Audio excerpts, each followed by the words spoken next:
MFA 24 tahun ditetapkan sebagai tersangka kasus kebakaran ruang rapat di lantai 3 Gedung Diskominfo Kukar, Kalimantan Timur.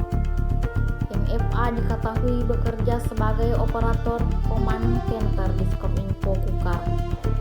Ia diamankan polisi setelah penyelidikan kebakaran mengarah pada dugaan keterlibatannya dalam peristiwa tersebut.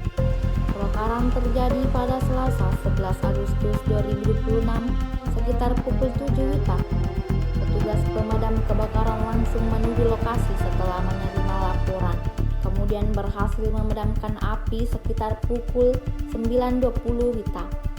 Kasat Reskrim Polres Kukar AKP Elnat Splendita Wafik Gemilang mengatakan MFA ditetapkan sebagai tersangka setelah polisi mengamankan dan memeriksa keterangannya pada Rabu 12 Agustus 2026.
Download Tribun X sekarang, menghadirkan lokal menjadi Indonesia.